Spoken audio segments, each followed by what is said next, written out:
नमस्कार दोस्तों, मैं हूं अनामिका सिंह और मैं बहुत बहुत स्वागत करती हूं आपका हमारे YouTube चैनल में। तो भाई जैसे कि आप सभी को पता है वैकेंसी सब आ चुकी है और हिंदी सब्जेक्ट सारे ही एग्जाम के लिए बहुत ही इंपॉर्टेंट है।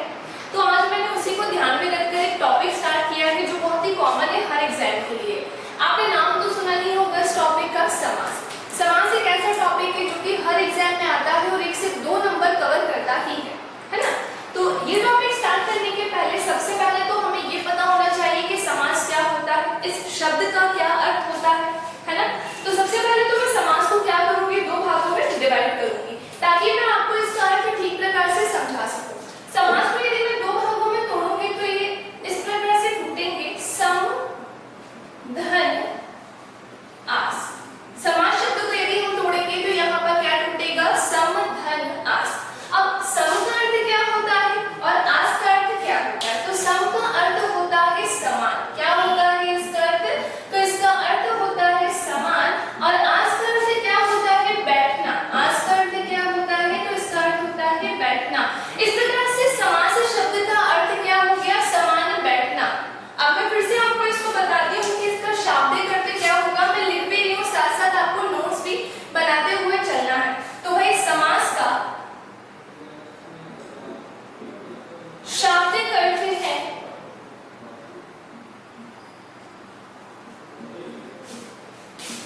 समान रूप से बैठना। क्या है इसका अर्थ, तो इसका अर्थ है समान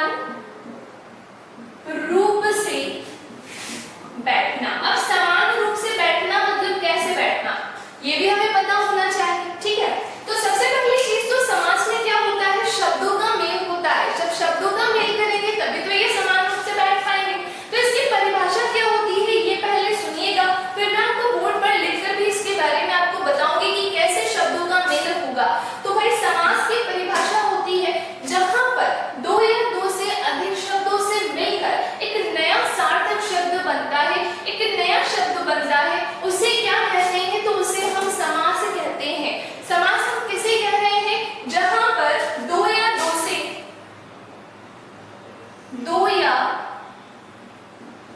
से अधिक शब्दों से मिलकर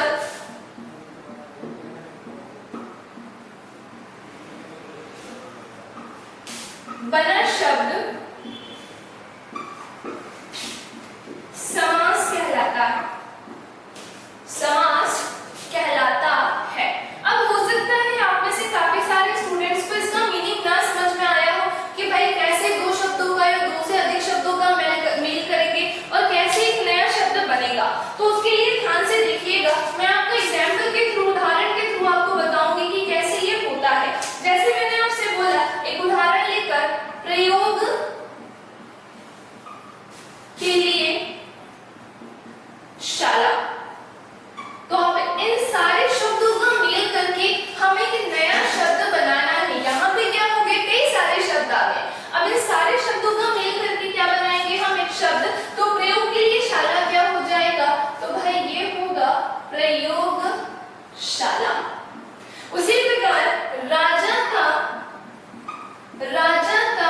पुत्र, ये क्या हो जाएगा, तो ये होगा राजपुत्र। तो समास में कुछ इस प्रकार से होता है, शब्दों का मेल हम इस प्रकार से करते हैं। ये बिल्कुल बेसिक चीज मैंने आपको बताई है, क्योंकि कई बार सभी लोग इस लाइन का मीनिंग, इस लाइन का अर्थ नहीं समझ पाते हैं। चलिए अब मैं थोड़ी आगे की कहानी आपको बताती हूँ। कई बार क्या होता है कि हमें 2 चीजों में कंफ्यूजन भी हो जाती है, किसमें, संधि में और समास में। तो पहले तो हम दोनों में अंतर भी देख लेते हैं। अंतर देखेंगे तो वो हमारे लिए ही अच्छा होगा। हालांकि अभी मैं समास का टॉपिक पढ़ा रही हूँ, जब ये कंप्लीट हो जाएगा तो मैं संधि भी पढ़ाऊंगी। तो अभी हमने शब्दों का मेल तो यहाँ पर देख लिया है। अब संधि में क्या होता है, क्योंकि कई बार परिभाषा आ जाती है तो हम कंफ्यूज हो जाते हैं कि कौन सा संधि में जाएगा और कौन सा समास में जाएगा। तो भाई होता ये है, जहां पर वर्णों का मेल होता है और वर्णों के मेल से विकार या परिवर्तन हो, उसे क्या कहते हैं, तो उसे संधि कहते हैं। तो जहां वर्णों के मेल से विकार या परिवर्तन हो, उसे हम संधि कहते हैं। संधि में वर्णों का मेल होता है और समास में शब्द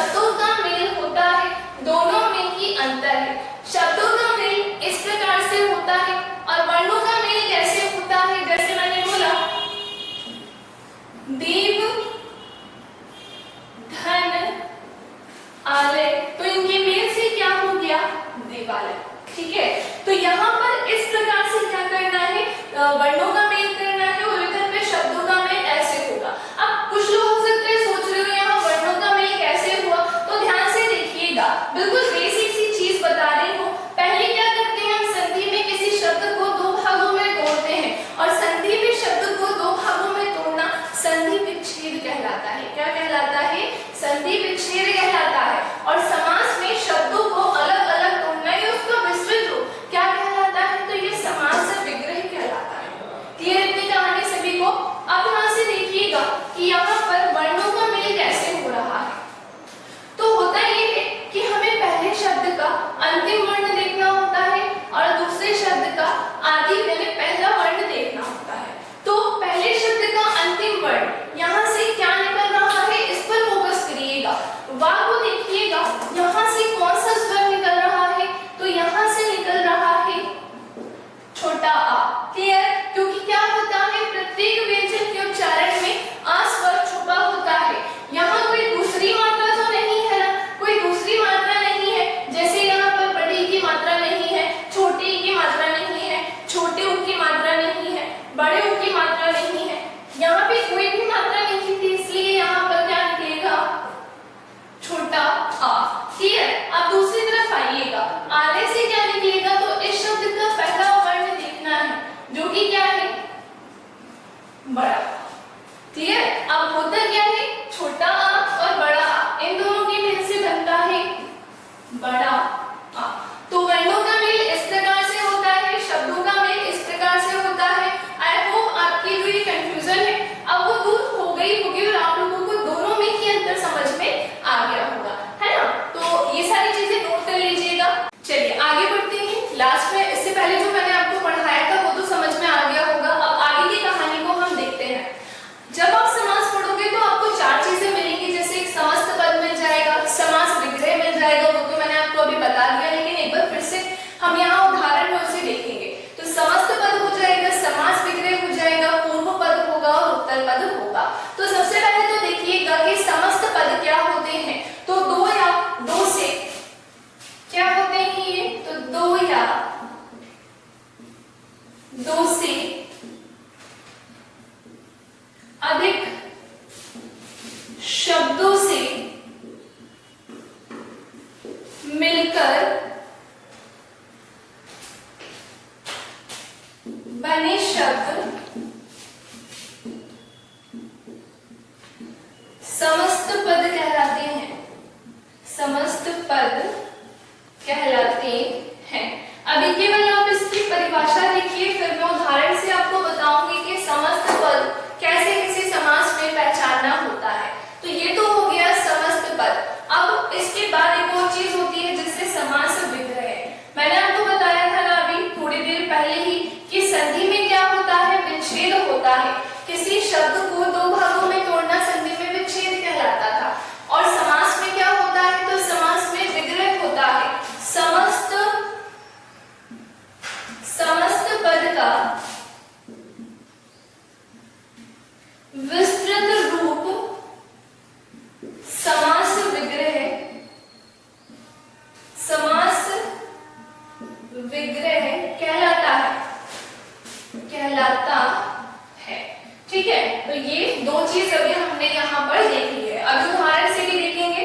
एक होता है इसके अलावा पूर्व पद जिसे हम पहला पद कहते हैं, और एक होता है उत्तर पद जिसे हम दूसरा पद कहते हैं। जिसे हम क्या कहते हैं, तो जिसे हम दूसरा पद कहते हैं। ये चार चीजें आपकी बहुत हेल्प करेंगी समास में, इनका मीनिंग जानना बहुत जरूरी है।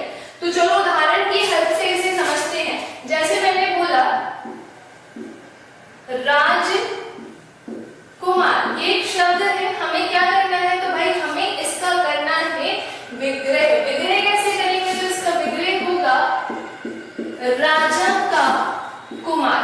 अब इस समास में, इस शब्द में और इसके इस विग्रह में हमें ये सारी चीजें देखनी होगी। तो सबसे पहले तो हमें ये देखना है कि समस्त पद कहाँ पर है। तो पहली परिभाषा देखो, दो या दो से अधिक शब्दों से मिलकर बने शब्द समस्त पद कहलाते हैं।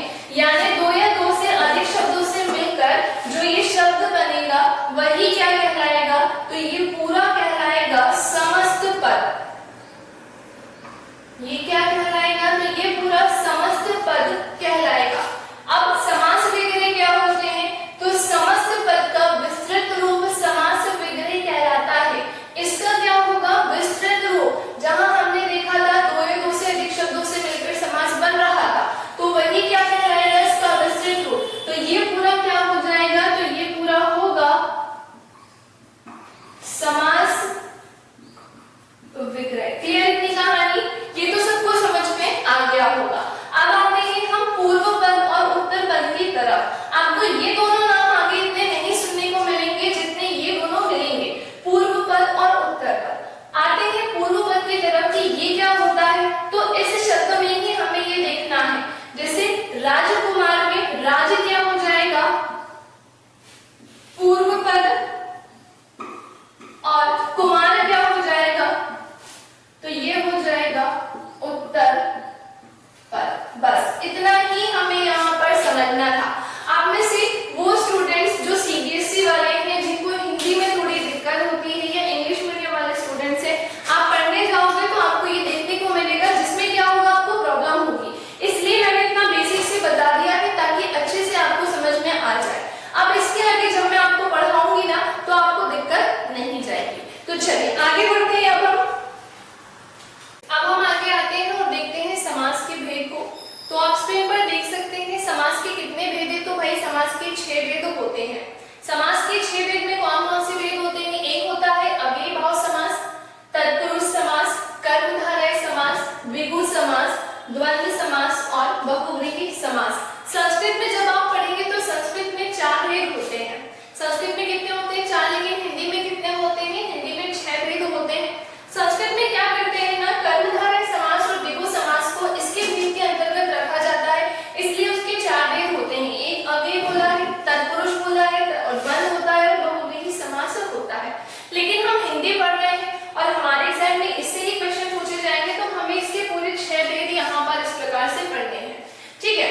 अब बहुत ही बेसिक चीज मैं आपको यहाँ पर इसकी बताऊंगी और उसके बाद में एक एक समास को पढ़ाना स्टार्ट करूंगी।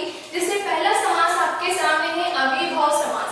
अधिकतर क्या होता है, कुछ ऐसे क्वेश्चन भी पूछ लिए जाते हैं कि किस समास का कौन सा पद प्रधान है। यदि ये हमसे पूछ लिया तो हम आंसर क्या लगाएंगे? तो ध्यान में रखिएगा, अव्ययी भाव समास का कौन सा पद प्रधान होता है? प्रधान मतलब होता है मेन, यानी कि मुख्य। तो अव्ययी भाव समास का पहला पद प्रधान होता है। कौन सा पद प्रधान होता है? पहला होता है। कैसे होता है, कैसे पहचानेंगे, उसके लिए थोड़ा सा वेट करना होगा। आगे मैं पूरा आपको बताऊंगी कि कैसे पहला पद प्रधान होता है। दूसरा है तत्पुरुष समास। इसका कौन सा पद प्रधान होता है? तो इसका होता है उत्तर पद। उत्तर पद मतलब इसका दूसरा पद प्रधान होता है। दूसरा पद प्रधान होता है। मैंने भी आपको बताया था ना, पूर्व पद यानी पहला पद, उत्तर पद यानी दूसरा पद। ठीक है। आगे आते हैं कर्मधारय समास। इसका कौन सा पद प्रधान होता है? तो भाई इसका भी दूसरा पद या कह सकते हैं उत्तर पद प्रधान होता है। फिर 4th नंबर पर है द्विगु समास। द्विगु समास में क्या होता है? तो द्विगु समास का पहला पद संख्यावाचक होता है। इसका भी कौन सा पद प्रधान होता है? तो पहला पद ही प्रधान होता है, लेकिन इसके साथ साथ इसकी एक पहचान होती है कि पहला पद क्या संख्यावाचक होता है। लेकिन केवल इतना ही ध्यान मत रखिएगा कि द्विगु समास का पहला पद संख्यावाचक ही होगा, क्योंकि गड़बड़ हो जाएगी, ये मिक्स हो जाएगा बहुव्रीहि समास से। कैसे होगा जब मैं पढ़ाऊंगी तो आपको बताऊंगी, अभी मैं वहां पहुंची नहीं हूँ। तो आप केवल इतना ध्यान रखिए कि इसका पहला पद क्या है? प्रधान है, या कह सकते हैं संख्यावाचक है। पहला पद प्रधान ही लिख रही हूं मैं। ठीक है। उसके बाद आते हैं द्वंद्व समास। इसका कौन सा पद प्रधान होता है? तो इसके दोनों पद प्रधान होते हैं। इसका क्या होता है? दोनों पद प्रधान होते हैं। और बहुव्रीहि समास का कौन सा पद प्रधान होता है? कई बार पूछ लिया जाता है कि ऐसा कौन सा समास है जिसका कोई भी पद प्रधान नहीं है, तो वो है बहुव्रीहि समास। इसका कोई भी पद प्रधान नहीं है। इसका कोई भी पद प्रधान नहीं होता है। क्लियर सभी को यहाँ तक? डायरेक्ट आप पहले याद करने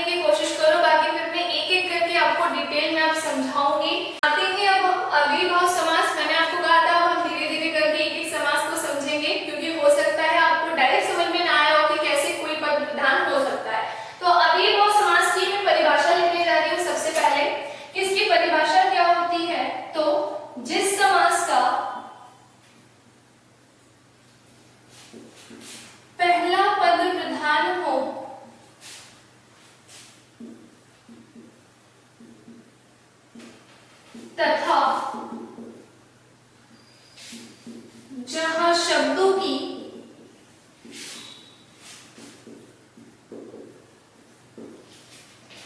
पुनरावृत्ति हो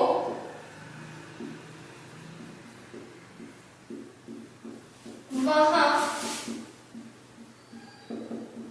अव्ययीभाव समास होता है। अव्ययीभाव समास होता है। ये इसकी एक ऐसी परिभाषा है जिससे आपका पूरा अव्ययीभाव समास कंप्लीट हो जाएगा। लेकिन इसे समझना थोड़ा डिफिकल्ट है। डिफिकल्ट कैसे? क्योंकि अगर मैंने आपसे डायरेक्ट बोल दिया कि पहला पद प्रधान होता है तो आप कंफ्यूज हो जाओगे, है ना। तो मैं आपको इसके लिए एक पहचान बताती हूँ कि हमें कैसे पता चलेगा कि किसी शब्द का पहला पद प्रधान है। आपने नाम सुना होगा उपसर्ग का, सुना है कि नहीं सुना है? उपसर्ग और प्रत्यय, इसका नाम तो सुना ही होगा। उपसर्ग कहाँ लगते हैं? तो ये शब्द के आगे लगते हैं। प्रत्यय कहाँ लगते हैं? तो ये शब्द के पीछे लगते हैं। अव्ययीभाव समास में भी हमें उपसर्ग की सहायता लेनी है। पहला पद प्रधान कैसे होगा? तो हमें वहां पर कुछ उपसर्ग देखने होंगे।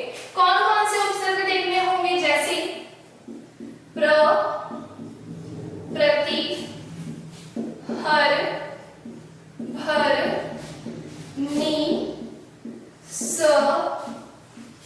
अनु, आ। यदि किसी शब्द में आपको ये उपसर्ग मिल जाए तो आप बिल्कुल समझ जाइएगा कि वहां पर कौन सा समास है। तो वहां अव्ययीभाव समास है। केवल अभी मैं पहले पद के बारे में बता रही हूँ, शब्दों की पुनरावृत्ति के बारे में इसके बाद में बताऊंगी। ठीक है, तो हमें पहले पद में क्या ढूंढना है? ये सारे उपसर्ग ढूंढने हैं। तो हम पहचान जाएंगे कि वहां पर कौन सा समास है।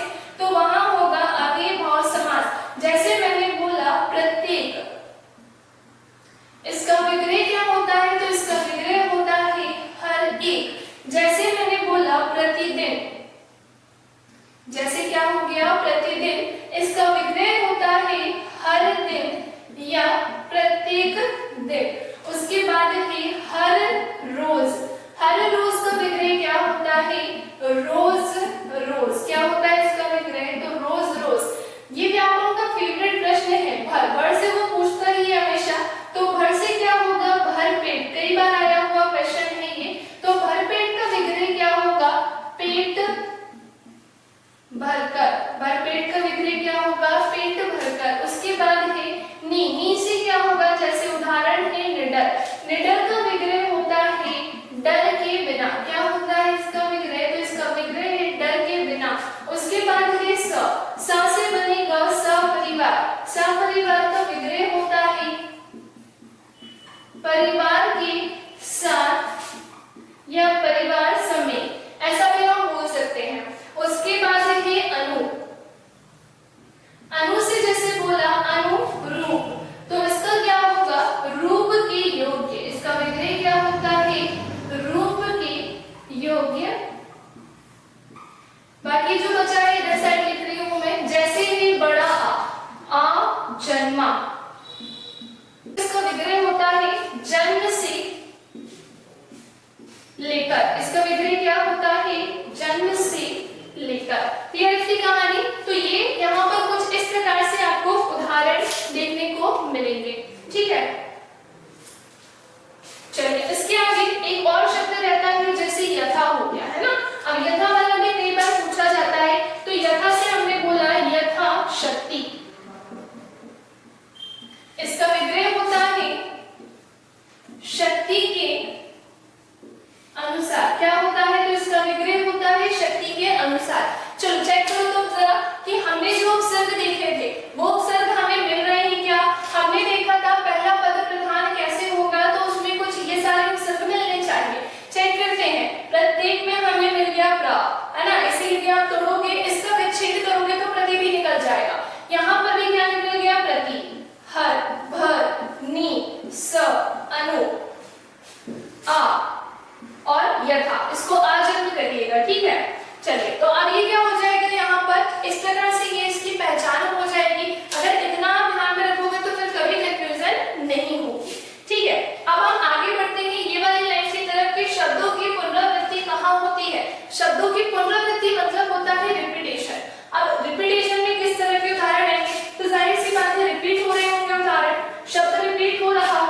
जैसे मैंने बोला गली गली, साथ साथ, हाथों हाथ, है ना। यदि कहीं पर आपको इस प्रकार से शब्द मिल जाए तो समझ जाना वहां पर भी अव्ययीभाव समास ही है। गली गली का विग्रह क्या होगा? हर गली। साथ साथ मतलब एक साथ। हाथों हाथ मतलब हाथों में हाथ। बस हमें इसमें इतना ही पढ़ना रहता है। जैसे कि आप स्क्रीन पर देख रहे हैं, जो परिभाषा लिखी थी उसके अकॉर्डिंग हमने ये दोनों ही चीजें कंप्लीट कर ली है। इसके अलावा आपको कुछ एक्स्ट्रा में पढ़ने की जरूरत नहीं है। वैसे कुछ एक्स्ट्रा आपको कहीं पर मिलेगा नहीं, बस हमें दो चीजों का ध्यान रखना है। क्लियर इतनी कहानी? चलिए नेक्स्ट समास की तरफ अब हम आगे बढ़ते हैं, जो कि दूसरा समास है। कौन सा? तत्पुरुष समास। आगे आते हैं अब हम तत्पुरुष समास की तरफ। कौन से नंबर का समास है? तो ये दूसरे नंबर का समास है। इसके पहले हमने अव्ययीभाव समास कंप्लीट कर लिया था, है ना। अब ये थोड़ा बड़ा समास है और ये बहुत इंपॉर्टेंट भी है, तो ये मत सोचना कि इसमें काफी सारी चीजें रहेंगी तो हम इसमें से कुछ ही पढ़ेंगे कुछ छोड़ देंगे, आपको पूरा ही पढ़ना रहेगा। अब तत्पुरुष समास मैंने पहले भी आपको बताया था, जब मैं पूरा स्ट्रक्चर आपको बता रही थी, पूरी संरचना बता रही थी कि तत्पुरुष समास का कौन सा पद प्रधान होता है। तो इसका उत्तर पद प्रधान होता है, यानी दूसरा पद प्रधान होता है। और क्या होता है इसमें? तो इसमें कारक चिन्ह का लोप होता है। लोप मतलब होता है लुप्त हो जाना, लुप्त मतलब गायब हो जाना। क्या गायब होगा? कारक चिन्ह। अब ये कारक चिन्ह क्या होते हैं? तो ये शायद आपने बचपन में पढ़े होंगे, वैसे तो पढ़े ही होंगे, आपको याद आएगा जैसे ही मैं भी आपको बोलूंगी। तो आपने बचपन में पढ़ा होगा कर्ता ने कर्म को करण से के द्वारा संप्रदान के लिए, अपादान से अलग होने के भाव से, संबंध कार्मी के अधिकरण में पर संबोधन है। अरे तो ये जो मैंने आपको लाइन बोली है, भी जो मैंने आपको कारक बताए हैं वो आपको यहाँ पर देखने के लिए मिलेंगे। वो कैसे पढ़ना है? तो वो तत्पुरुष समास के भेद में पढ़ना है। तो तत्पुरुष समास के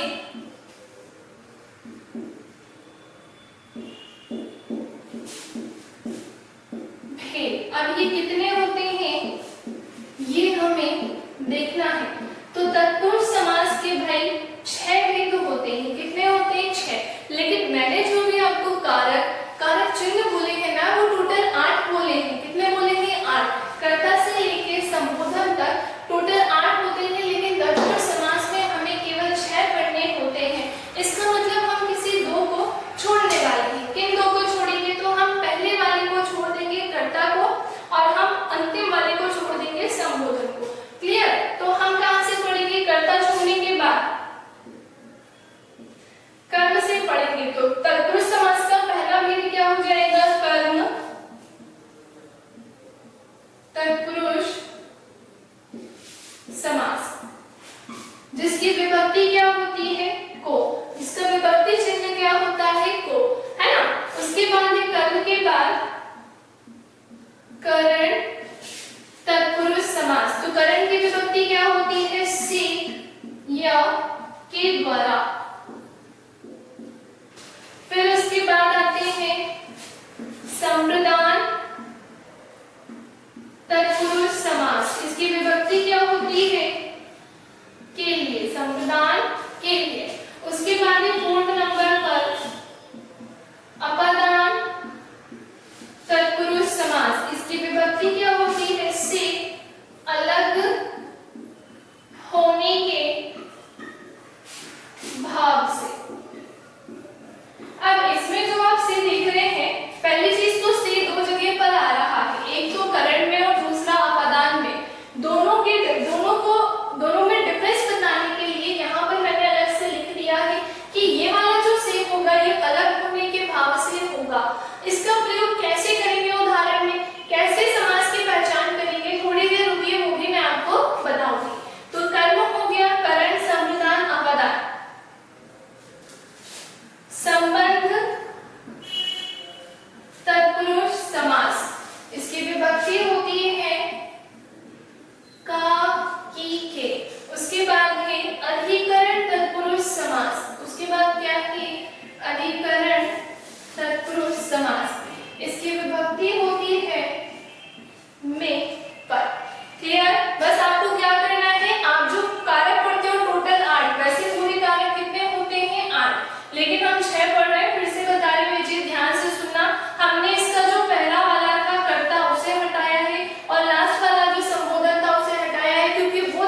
या नहीं हुआ।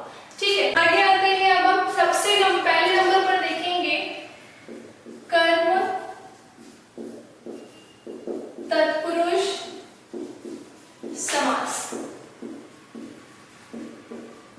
ये दूसरे नाम से भी आता है। अब वो दूसरा नाम क्या है तो आप ही मुझे बताएंगे, है ना। आप समझ जाएंगे कि मैं क्या कहना चाह रही हूँ। मैंने क्या बताया था, कारक कितने होते हैं, 8 होते हैं। हम समास में तत्पुरुष समास के कितने वेद पढ़ रहे हैं, 6 पढ़ रहे हैं, है ना। तो जैसे इसका पहला वाला कारक होगा, फिर दूसरा होगा, तीसरा होगा, चौथा होगा, पांचवा, छठा, सातवां, आठवां, ये टोटल रहेंगे। तो उस आधार पर हम दूसरा पढ़ रहे हैं कर्म, जो कि यहाँ पर क्या है, पहला है। तो फिर क्या मैं इसे बोल सकती हूँ कि कर्म तत्पुरुष समास को हम द्वितीय तत्पुरुष समास भी कहते हैं। कर्म तत्पुरुष समास को हम द्वितीय तत्पुरुष समास भी कहते हैं। कैसे कहते हैं, क्योंकि पहले का कर्ता ने कर्म को करण से के द्वारा ऐसे करके पूरी सीरीज चल रही थी। कर्म दूसरे नंबर पर है, हम इसे द्वितीय तत्पुरुष समास भी कह सकते हैं। अब हम देखते हैं कर्म तत्पुरुष समास की और क्या परिभाषा होती है। तो इसमें कर्म कारक की विभक्ति, इसमें कर्म कारक की विभक्ति को का लोप हो जाता है। लोप मतलब तो मैं आपको बता चुकी हूँ, लोप मतलब होता है लुप्त होना या गायब होना। तो इसमें कर्म कारक की विभक्ति को का लोप हो जाता है। क्लियर है कहानी। अब हम आगे देखते हैं कि कैसे इसको विभक्ति का लोप होगा। अब हम इसे समझेंगे। जैसे मैंने बोला, उदाहरण से स्वर्ग को प्राप्त, क्या बोला, स्वर्ग को प्राप्त। तो ये क्या हो जाएगा, स्वर्ग प्राप्त होगा। उसी प्रकार यदि हमने देखा यश को प्राप्त, तो ये क्या हो जाएगा, यश प्राप्त। जीव को कतरने वाला, तो ये क्या हो जाएगा, जीव कतरा। रथ को चलाने वाला, तो ये क्या हो जाएगा, रथ चालक। क्या हो जाएगा, रथ चालक। उसी प्रकार ग्राम को गया हुआ, ये क्या हो जाएगा, ग्रामगत। अब ध्यान से समझिएगा, मैंने अभी सारे उदाहरण लिख लिए हैं। अब इसमें हम देखेंगे कि कैसे विभक्ति का लोप हो रहा है और कैसे पता चलेगा कि स्वर्ग प्राप्त में कर्म तत्पुरुष समास की है, जिसे हम द्वितीय तत्पुरुष समास कहते हैं। कुछ नहीं करना है, बस आप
या तो के द्वारा मिलेगा। विधिवत कुछ ऐसा करना होगा हमें कि इन दोनों विभक्तियों का प्रयोग हो।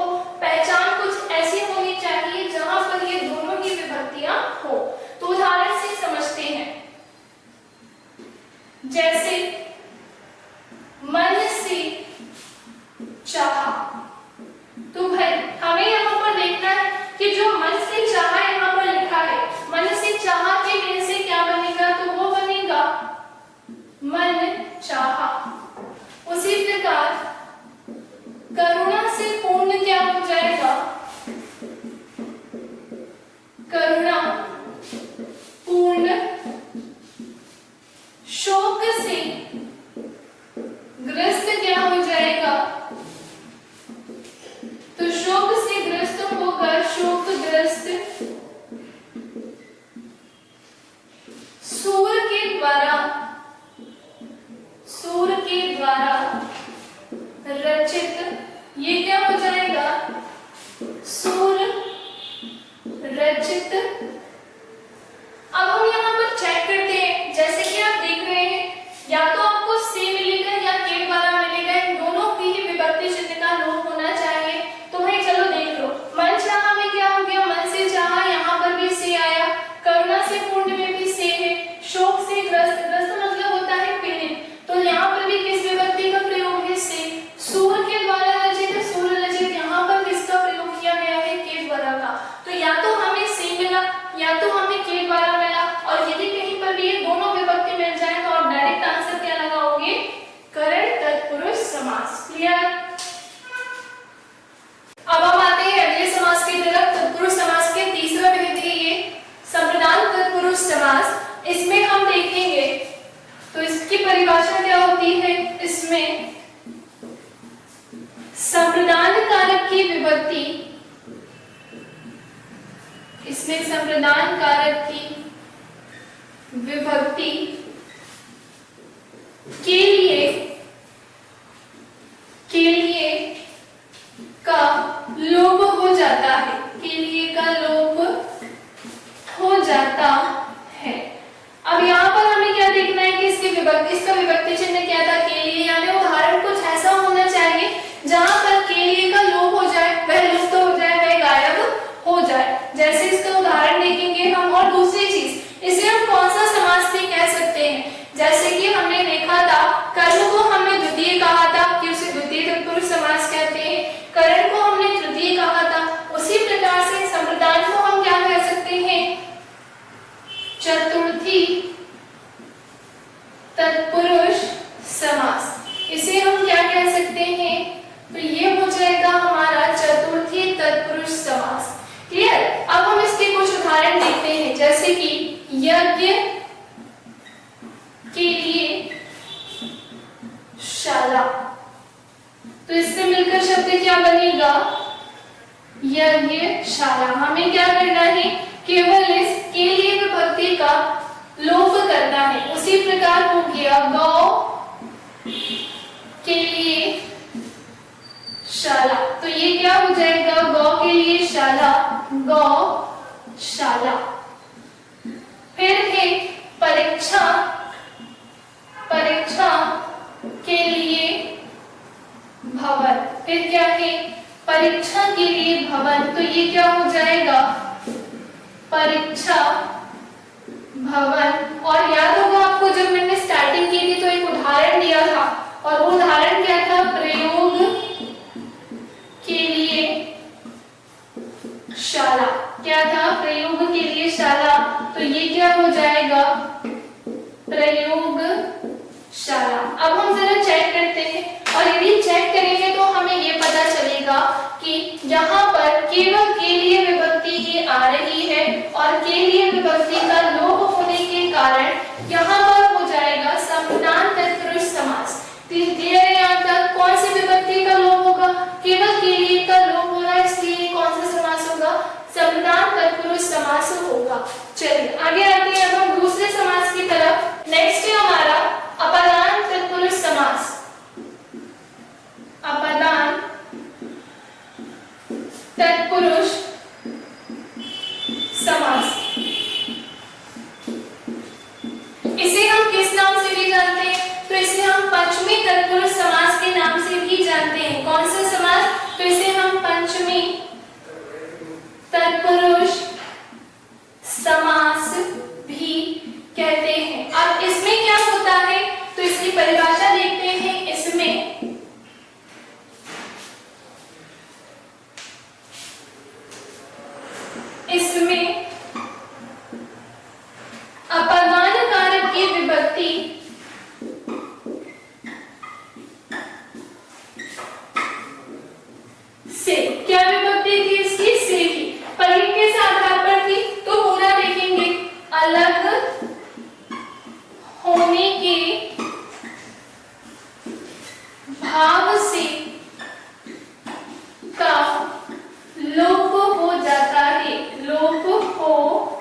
जाता है।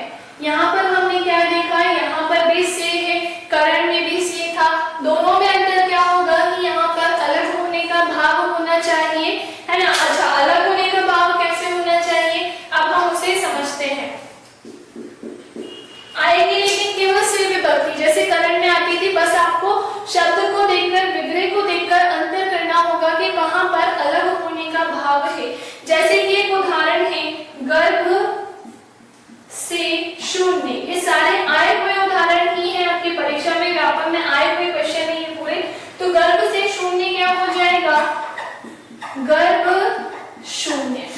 उसी प्रकार के देश से निकाला, उदाहरण क्या है, देश से निकाला, यहाँ पर भी क्या हुआ, अलग होने का भाव ही हुआ ना, देश से निकाल दिया गया है, तो देश से निकाला के लिए शब्द क्या होगा, देश निकाला।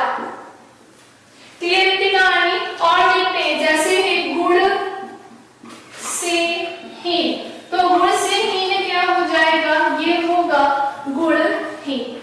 ठीक है, अब यहाँ पर चेक करके देखो आप लोग कि से विभक्ति से ही इसका लोप हो रहा है ना, से विभक्ति आने से ही अलग होने का भाव है, तो भाई सभी लोग चेक कर सकते हैं, यहाँ पर से विभक्ति ही आई है, दूसरी कोई और विभक्ति नहीं आई है। अलगाव कुछ इस प्रकार से ही होना चाहिए, यदि इस प्रकार से अलगाव नहीं होता है तो ये वाला से होने के कारण, मतलब से लिखे होने के कारण ही करण में चला जाएगा। तो हमने यहाँ पर दो समास देख लिए, एक संप्रदान देख लिया है और एक अपदान देख लिया है। अब हम आगे बढ़ेंगे नेक्स्ट समास की तरफ। आगे आते हैं हम अगले समास की तरफ, तत्पुरुष समास का पांचवा भेद, जिसका नाम है संबंध तत्पुरुष समास। अच्छा, अब हम इसे किस समास के नाम से भी जान सकते हैं, तो इसे हम षष्ठी तत्पुरुष समास भी कहते हैं। अच्छा देखो, चाहो तो हमने इसको पूरा भी लिख सकते थे कि हम इसे षष्ठी तत्पुरुष समास कहते हैं, पर इतना ना लिखना नहीं है हमको, आपको ज्यादा फोकस करना है किस पर, समझने पर। बाकी मैं तो लिख ही रही हूँ, मैं जैसे लिख रही हूँ सेम वैसे ही लिखो, वैसे ही नोट्स बनाते चलो, आपको काफी हेल्प मिलेगी, है ना। तो संबंध तत्पुरुष समास, इसे षष्ठी तत्पुरुष समास भी कहते हैं। इसमें संबंध कारक की विभक्ति, इसमें संबंध कारक की विभक्ति का, की, के का लोप हो जाता है, का लोप हो जाता है। अब इसमें ना तीन तरह की विभक्तियों का लोप हो रहा है, मतलब तीन तरह के चिन्ह आ रहे हैं, जैसे का आ रहा है, की आ रहा है, के आ रहा है। ठीक है, अब हम इसके उदाहरण देखते हैं, इसके कुछ उदाहरण हैं, क्योंकि उदाहरण बहुत जरूरी है, बिना उदाहरण के आपको समझ में नहीं आएगा, और बिना विभक्ति चिन्ह याद किए आप इसे कंप्लीट भी नहीं कर सकोगे, विभक्ति चिन्ह भी बहुत जरूरी है। तो संबंध तत्पुरुष समास की तीन विभक्तियां चिन्ह हैं, अब हम उदाहरण से इसे समझते हैं। जैसे मैंने बोला, राजा का पुत्र, ये क्या हो जाएगा, राजपुत्र। राजा की आज्ञा, ये क्या हो जाएगा, राजाज्ञा। देश की रक्षा, ये क्या हो जाएगा, देश रक्षा। कुछ इस प्रकार से उदाहरण आपको देखने को मिलेंगे, जैसे राजा का महल, ये हो जाएगा राजमहल, और मोस्ट इंपॉर्टेंट है ना, पर के अधीन, ये क्या हो जाएगा, ये होगा पराधीन। पर के अधीन क्या होगा, तो ये होगा पराधीन। आप जरा सारे विभक्ति चिन्ह को मिलाओ, जैसे कि हम हर समास में करते हैं, और चेक करो कि इसमें कोई दूसरा विभक्ति चिन्ह तो नहीं आ रहा है ना। राजा का पुत्र यहाँ पर का आ रहा है, राजा की आज्ञा यहाँ पर की है, यहाँ पर भी की है, का है और के है, इसके अलावा कोई दूसरा चिन्ह यहाँ पर नहीं आना चाहिए। क्लियर। अगले समास की तरफ बढ़ते हैं। अब हम नेक्स्ट हमारा समास है 6वें नंबर पर, और ये आखिरी समास है अधिकरण तत्पुरुष समास। तत्पुरुष समास का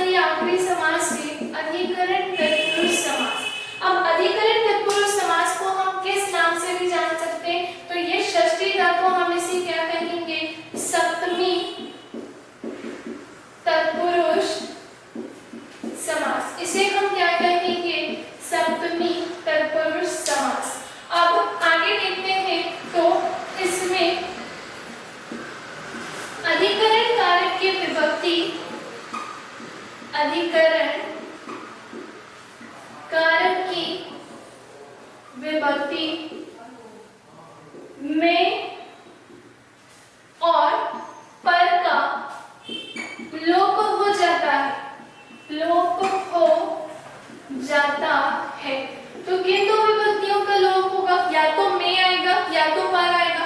इन दोनों में से कोई एक विभक्ति चिन्ह भी आ जाएगा तो उसका क्या हो जाएगा? लोप हो जाएगा, वह लुप्त तो हो जाएगी, गायब हो जाएगी। उदाहरण से समझिएगा इसको। चलो ठीक है, उदाहरण से समझते हैं। जैसे लिखा है पुरुषों में उत्तम, ये क्या हो जाएगा? पुरुषोत्तम। देखो कई लोग सोच रहे होंगे, हो सकता है जिन्होंने पढ़ा है तो वो ये सोचे कि पुरुषों में उत्तम यानी पुरुषोत्तम तो श्री राम है, पुरुषों में उत्तम तो श्री राम है, यानी यहाँ तीसरा व्यक्ति हो गया है, तो ये बहुव्रीहि पे जाना चाहिए। ये वाली जो कंफ्यूजन है ना, वो मैं बहुव्रीहि समास में दूर करूंगी। आप केवल इतना ध्यान रखो, यदि कहीं पर विग्रह पुरुषों में उत्तम दिया है तो आप आंसर क्या लगाओगे? अधिकरण तत्पुरुष समास। ठीक है, आगे आते हैं अब हम। जैसे कि दान में वीर, दानवीर, कला में श्रेष्ठ, कला श्रेष्ठ हो जाता है। आप पर बीती, आप पर बीती, आप बीती, ये इस प्रकार से। ठीक है, चलो चेक करते हैं कोई दूसरा तो नहीं है, कोई दूसरा चिन्ह तो नहीं है ना। देखो यहाँ पर में है और यहाँ पर है। क्लियर है? कोई कंफ्यूजन तो नहीं आता। ये कंप्लीट हो गए हैं हमारे तत्पुरुष समास के पूरे 6 भेद। कितने भेद? 6 भेद कंप्लीट हो गए, जिसके लिए आपको सबका क्या याद होना चाहिए? विभक्ति चिन्ह याद होना चाहिए। और यदि ये डाउट है, ये समस्या है कि हम इस प्रकार से विग्रह कैसे करें, तो भाई ज्यादा से ज्यादा प्रैक्टिस करनी है। जितनी प्रैक्टिस करोगे उतना ही अच्छे से ये आपसे बनने लगेगा। ठीक है, चलो अब हम आगे बढ़ते हैं नेक्स्ट समास की तरफ। होता क्या है ना, जैसे कि आप देख रहे हैं यहाँ पर तत्पुरुष समास, कई बार आपको एक समास और मिलेगा इसी में। वैसे भी उसके 6 भेद होते हैं, लेकिन एक नष्ट समास भी हमें देखने को मिलता है। वो संस्कृत का रहता है, लेकिन कई बार क्वेश्चन आपके एग्जाम में पूछे गए हैं, तो वो मैं अलग से नोट डाल के आपको पढ़ा देती हूँ। चलिए, जैसे कि मैंने अभी आपको बताया कि 6 समास होने के बाद एक संस्कृत का समास और है। वैसे तो 4 होते हैं, लेकिन ये जो मैं पढ़ाने जा रही हूँ एग्जाम में पूछे जाते हैं, इसलिए मैं इसको अलग से पढ़ा देती हूँ। आप इसे संख्या में शामिल मत करिएगा, अलग से नोट डाल के लिखिएगा। और इस समास का नाम है नष्ट तत्पुरुष समास। तत्पुरुष समास बहुत ही आसान है, नाम पे बिल्कुल मत जाना, नाम को देखकर घबराना बिल्कुल भी नहीं। आपको केवल इतना ध्यान रखना है परिभाषा के अकॉर्डिंग कि जिस समास का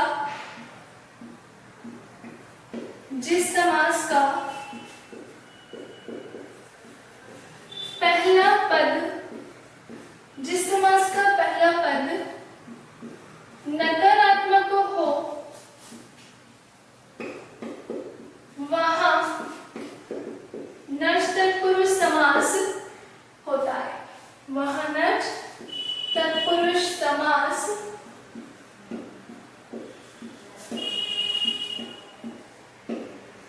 होता है। क्लियर की कहानी? अब बहुत ही आसान है, जैसे मैंने बोला अजन्मा, ये क्या है? अजन्मा, तो इसका हो जाएगा न जन्मा। अजन्मा का क्या हो जाएगा? न जन्मा। याद करो, मैंने जब अभी आगे बहुत समास पढ़ाया था तो उसमें हमने देखा था आजन्म, है ना? उसमें क्या था? आजन्म था। अब हम यहाँ पर क्या देख रहे हैं? वहां पर आ था, आ उपसर्ग में लगा था, आ प्रधान था यहाँ वहां पर, लेकिन यहाँ पर क्या होगा? छोटा आ आएगा, बड़ा आ नहीं आएगा। तो ये है आजन्मा, जिसका क्या हो जाएगा? न जन्मा। उसी प्रकार के असंभव, असंभव का क्या हो जाएगा? न संभव। अनादि, अनादि का क्या हो जाएगा? न आदि। अनंत, अनंत का क्या हो जाएगा? न अंत। क्लियर? बस कुछ नहीं करना है आपको, इसे नकारात्मक रूप देना है। जहां पर भी ऐसा कुछ मिल जाए तो आप डायरेक्ट आंसर लगा देना नष्ट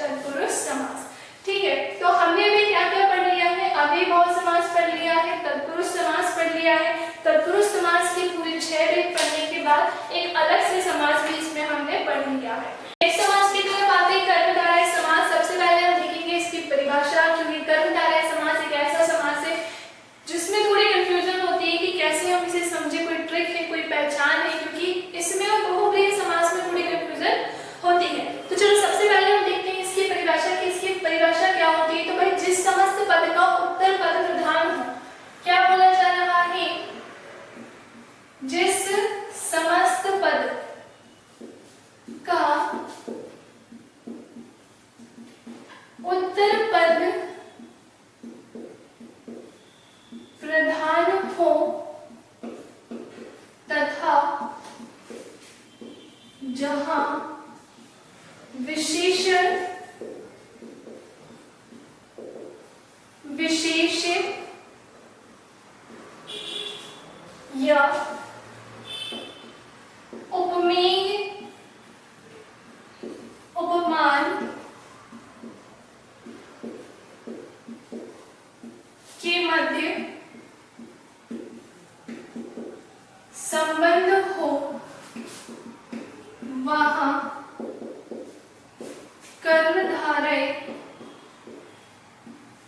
कर्मधारय समास होता है। वहां कौन सा समास होता है? तो वहां कर्मधारय समास होता है। अब होता क्या है ना कि ये परिभाषा देखकर ही आप लोग घबरा जाते हो कि इतना डिफिकल्ट है, ऐसे ऐसे शब्द आए हैं, अब हम कैसे पहचान करेंगे कि इसमें कर्मधारय समास ही है। तो पहले तो मैं आपको ना परिभाषा से बताऊंगी और उसके बाद फिर मैं आपको बताऊंगी ट्रिक से। तो लेकिन पहले हम देखेंगे इसकी परिभाषा।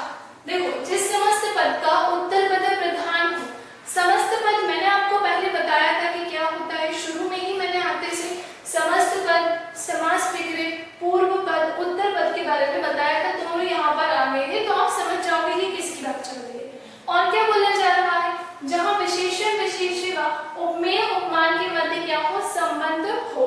तो चलो देखते हैं कि ये होता क्या है।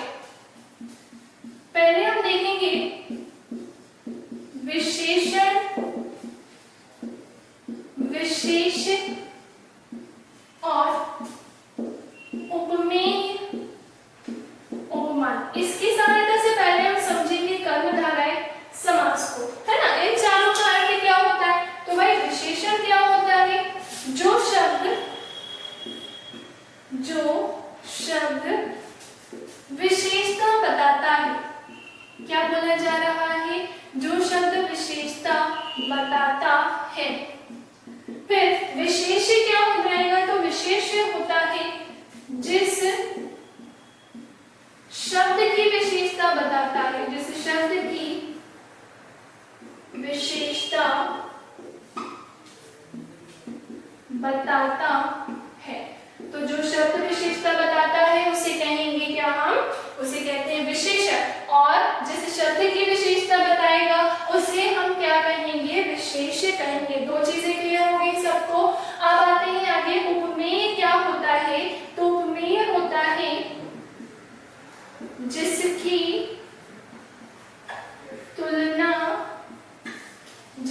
तुलना की जाए। और फिर उपमान क्या होगा? तो उपमान होता है जिससे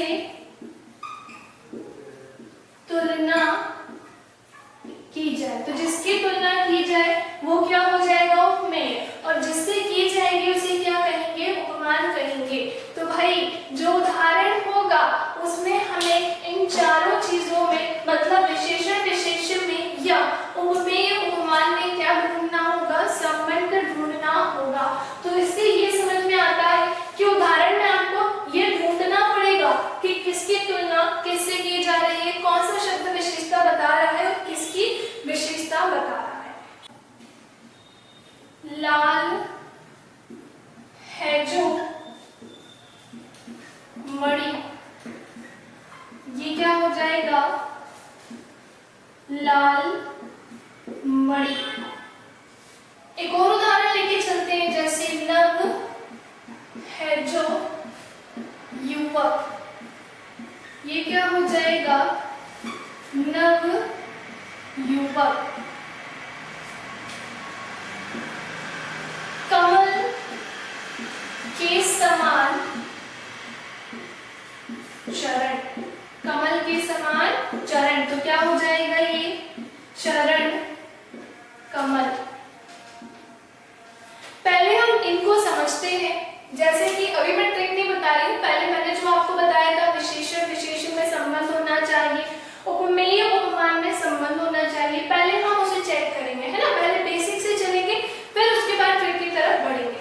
तो लाल मणि का विग्रह होता है लाल है जो मणि। इसमें हमें देखना है कि कहाँ पर आ रहा है विशेषण और कहाँ है विशेष्य। कौन सा शब्द विशेषता बता रहा है? तो भाई लाल शब्द बता रहा है। लाल क्या हो जाएगा? रंगों का नाम विशेषण होते हैं ना, तो ये क्या हो जाएगा? विशेषण हो जाएगा।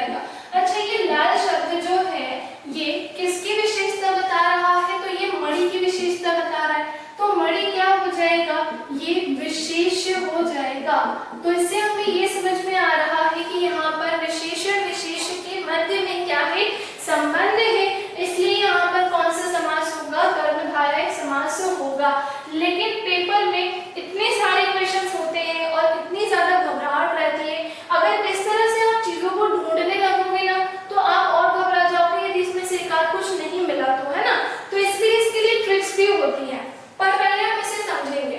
तो लाल मणि में हमने देख लिया, लाल है जो मणि, ये पहचान हो गई। एक के समान वाला उदाहरण लेके चलते हैं। चरण कमल का विग्रह क्या होता है, कमल के समान चरण। इसको उल्टा मत कर देना, चरण के समान कमल, इसको आप ऐसे ही विग्रह करोगे, कमल के समान चरण। अब हमें ये देखना है किसकी तुलना की जा रही है, तो चरण की तुलना की जा रही है, ये क्या हो जाएगा, उपमेय। किससे की जा रही है, कमल से की जा रही है, ये अनमोल वस्तु है, तो ये क्या हो जाएगा, उपमान। ठीक है, तो हमने ये दो चीजें तो ढूंढ ली यहाँ पर, और ये भी देख लिया कि इन दोनों के मध्य में क्या है, संबंध है। क्लियर। तो जहां पर भी विशेषण विशेष या उपमेय उपमान में संबंध मिले, वहां पर कौन सा समास होता है, तो वहां पर होता है कर्मधारय समास। नव है जो युवक में, नव क्या हो जाएगा, विशेषण, और युवक क्या हो जाएगा, विशेष। क्लियर इतनी कहानी। तो ये तो मैंने आपको बिल्कुल बेसिक से बताया है। अब मैं आपको एक ट्रिक बताती हूँ कि अगर आप इतना याद नहीं रख पाते हो तो आप केवल इतना ध्यान रखो कि किसी भी शब्द का विग्रह करने पर यदि मध्य में है जो के समान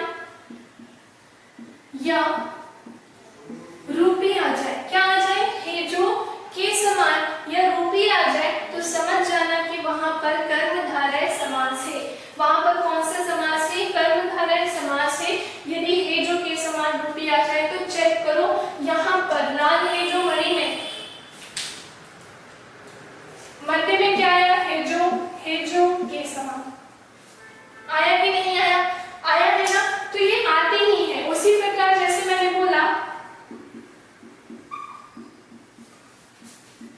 चंद्रमा के समान मुख, क्या बोला, चंद्रमा के समान मुख, तो ये क्या हो जाएगा, चंद्रमुख।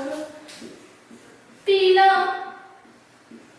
है जो सागर, क्या बोला, पीला है जो सागर, क्या हो जाएगा, पीत सागर।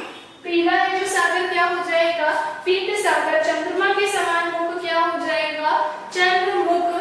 उसी प्रकार होता है देह रूपी लता, तो ये क्या हो जाएगा, देह लता। क्या हो जाएगा, तो ये हो जाएगा देह लता। अब इसमें भी चेक करो, जैसे ऊपर मैंने पहचान बताई थी सेम वो यहाँ पर भी आनी चाहिए। तो देखो क्या आ गया यहाँ पर, के समान, है जो और रूपी। बस इतना ही इसकी पहचान होती है, और इसके अलावा इसकी कोई दूसरी पहचान नहीं है। बाकी कर्मधारय समास और बहुव्रीहि समास में काफी अंतर होता है। बहुव्रीहि समास में जो संकेत होता है तीसरे व्यक्ति की ओर किया जाता है, और कर्मधारय समास में ऐसा कुछ भी नहीं होता है। लास्ट में मैं आपको कुछ उदाहरण के थ्रू समझाऊंगी कि कैसे इन दोनों में आप अंतर कर सकोगे। क्लियर। अगले समास की तरफ बढ़ते हैं जिसका नाम है द्विगु समास। द्विगु समास क्या होता है, पहले इसके बारे में हम जानते हैं। तो जिस समास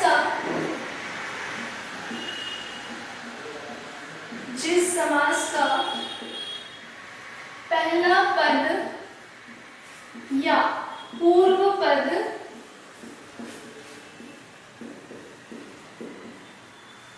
संख्यावाचक हो, वहां द्विगु समास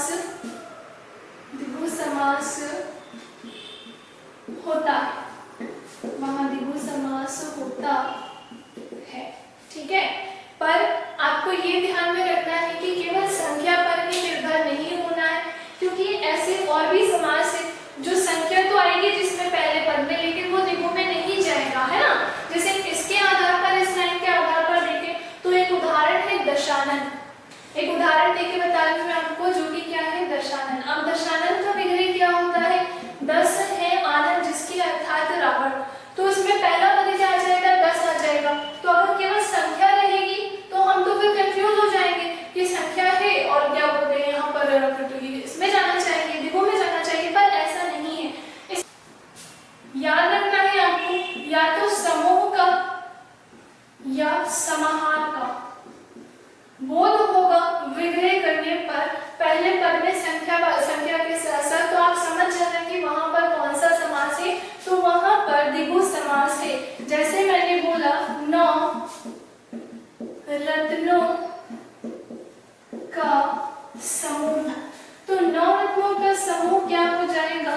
नवरत्न।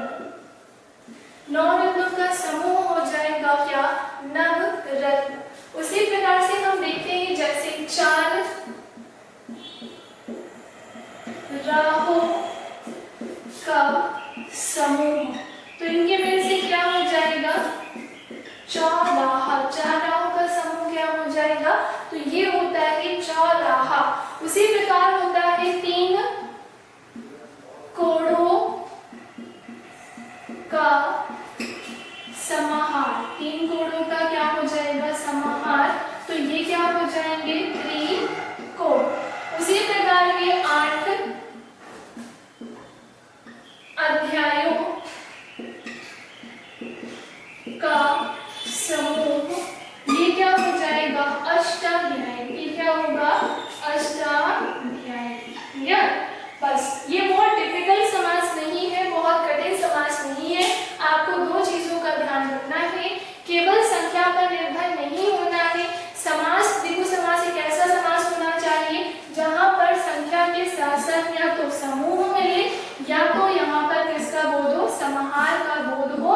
तो आप डायरेक्ट आंसर लगा सकते हैं, वहां पर क्या होगा? द्विगु समास। क्लियर? चलो एक और समास यहीं पर हम पढ़ लेते हैं जिसका नाम है द्वंद्व समास। दोनों बहुत छोटे और बहुत ही आसान से समास है। तो द्वंद्व समास की यदि बात करें तो सबसे पहले तो इसका अर्थ क्या होता है? तो द्वंद्व का, किसका? द्वंद्व का शाब्दिक अर्थ है युग्म या जोड़। युग्म या जोड़ बोल सकते हैं या कह सकते हैं युग्म या जोड़ा। ठीक है। अब इसमें क्या होता है? इसका कौन सा पद प्रधान होता है? तो जहां या जिस समास का दोनों पद प्रधान हो, दोनों पद प्रधान हो, वहां द्वंद्व समास होता है। वहां द्वंद्व समास होता है। क्लियर की कहानी? यहाँ पर क्या होना चाहिए? दोनों ही पद प्रधान होना चाहिए, मेल होना चाहिए, मुख्य होना चाहिए और बहुत ही आसान है ये। यहाँ शब्द होते हैं एक दूसरे के विपरीत यानी कि उल्टा। दूसरी चीज, इस द्वंद्व समास में किसी शब्द का यदि हम विग्रह करते हैं तो विग्रह करने पर और, या, एवं इन शब्दों का भी प्रयोग आपको देखने को मिलेगा। जैसे मैंने बोला उदाहरण करके, नर नारी, ये क्या है? एक दूसरे के विपरीत है। अब ये एक दूसरे के विपरीत है तो यदि मैंने बोला नर एवं नारी, तो यहाँ पर कौन सा समास हो जाएगा? द्वंद्व समास। क्लियर? उसी प्रकार यदि मैंने बोला माता पिता, तो माता एवं पिता, गुण दोष, तो ये क्या हो जाएगा? गुण या दोष। क्या हो जाएगा? गुण या दोष। तो या तो आपको इसमें विग्रह करने पर क्या मिल जाएगा? एवं और या। क्लियर? और यहाँ पे दूसरी साइड की यदि आप बात करोगे तो बीच में क्या लगेगा? योजक चिन्ह लगेगा। जहां पर शब्द एक दूसरे के विपरीत हो या जहां शब्दों की पुनरावृत्ति हो तो इस चिन्ह का प्रयोग होता है। हमने एक और समास में इस चिन्ह का प्रयोग किया है जो कि पहले नंबर पर हमने पढ़ा था, अव्ययी भाव समास। उसमें भी सेम यही चीज थी कि योजक चिन्ह लगा था, पर उसमें और इसमें अंतर क्या है कि वहां पर शब्द रिपीट हो रहे थे, शब्दों की पुनरावृत्ति हो रही थी, और यहाँ पर क्या हो रहा है? शब्द एक दूसरे के विपरीत है। बस इतना ही था इसमें।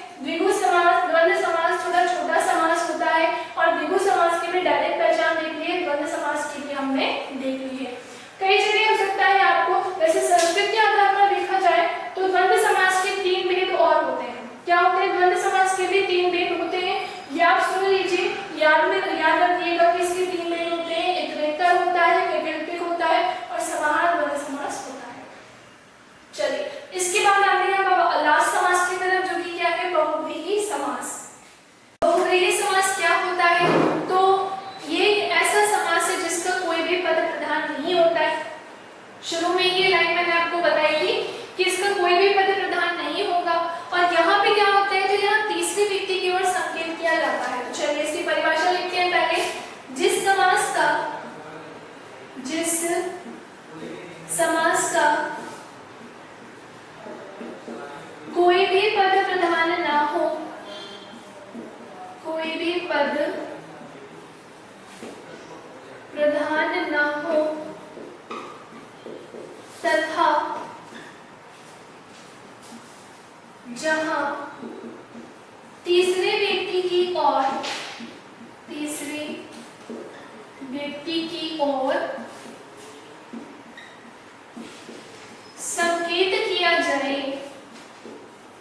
संकेत किया जाए वहां बहुव्रीहि समास होता है।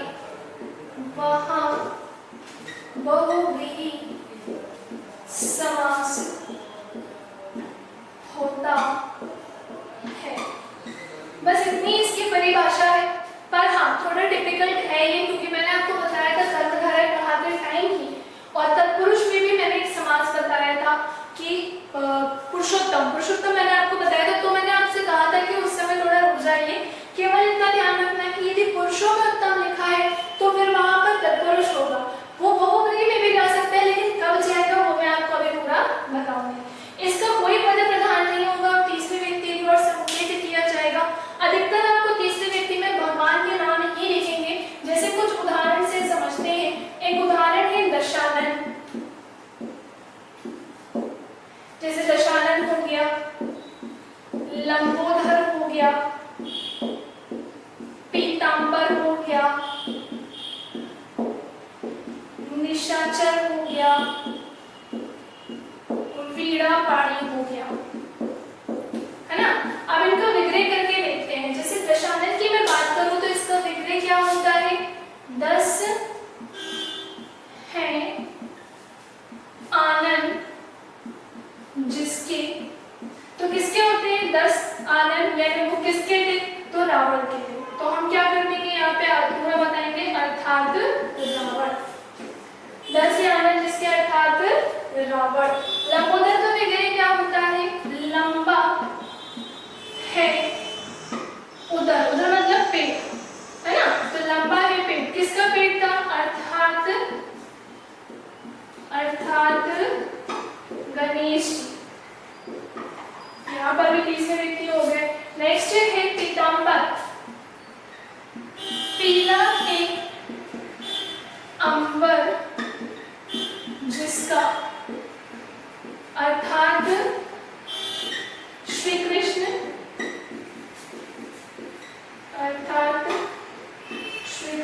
और लास्ट है नेक्स्ट है निशाचर। निशाचर का होगा निशा में यानी रात्रि में विचरण यानी घूमने वाला, विचरण करने वाला।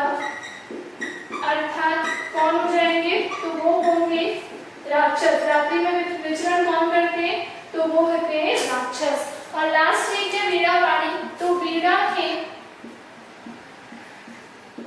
पाणी में जिसके, पाणी मतलब होता है हाथ, हाथ में जिसके, और किसके हाथ में होता है, अर्थात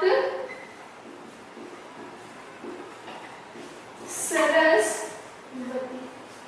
यदि इस तरह से आपको उदाहरण मिले या इस तरह से शब्द आपको मिले तो आप समझ जाइएगा कि वहां पर है बहुव्रीहि समास, जहां पर कोई पद प्रधान नहीं होगा, कोई शब्द प्रधान नहीं होगा, और जहां तीसरे व्यक्ति की ओर ही संकेत किया जाएगा। क्लियर है कहानी। अब हम देखते हैं दोनों में अंतर कि कर्मधारय समास और बहुव्रीहि समास में हम कैसे शब्द में अंतर करेंगे। तो ये 3 तरह की चीजों का आपको ध्यान रखना होगा। जैसे मान लो एक उदाहरण है, मतलब ये तो खैर है ही, नीलकंठ, ये एक उदाहरण है, लेकिन ये 3 तरह से इससे प्रश्न पूछे जाते हैं। यदि केवल शब्द लिखा है ना, यदि केवल नीलकंठ शब्द लिखा है तो आप आंसर लगाओगे बहुव्रीहि समास। क्या लगाओगे, बहुव्रीहि समास। और यदि लिखा है नीला है जो,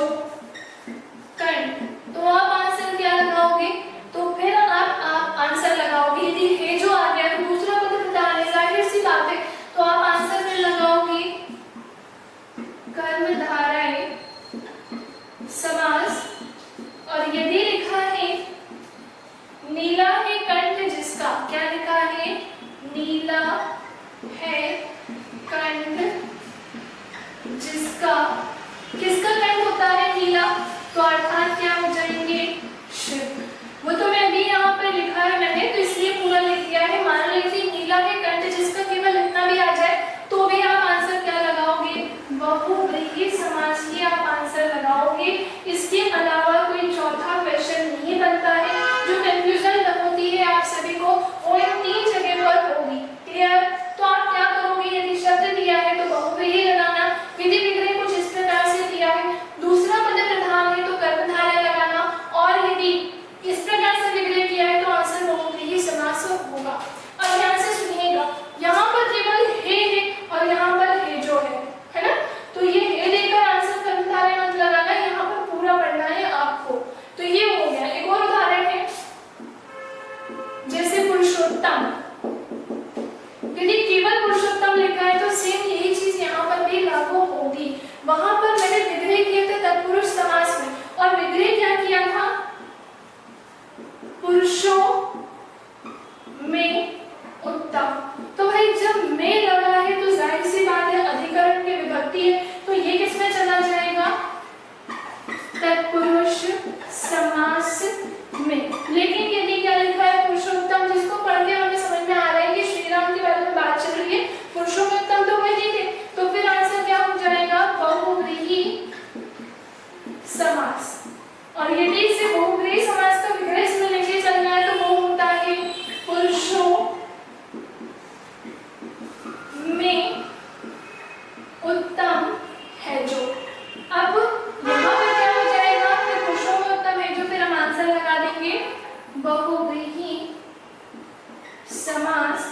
अब अगर किसी के माइंड में ये है कि हे जो है यहाँ पर भी आया है, तो भैया हे जो हमेशा मैंने आपको बताया था कि बीच में आना चाहिए, यहाँ बीच में नहीं आया है, अंत में आया है, तो ये कर्मधारय में नहीं जाएगा, और यहाँ संकेत किया जा रहा है तीसरे व्यक्ति की ओर, तो आंसर क्या होगा, बहुव्रीहि समास। क्लियर? तो ये टॉपिक यहीं पर कंप्लीट होता है। हमने समास के 6 पेज पूरे पढ़ लिए हैं। यदि आपको कोई डाउट हो या कोई कंफ्यूजन हो तो कमेंट सेक्शन में कमेंट करके आप बता सकते हैं। नेक्स्ट वीडियो जो आएगी, नेक्स्ट क्लास जो आएगी, उसमें मैं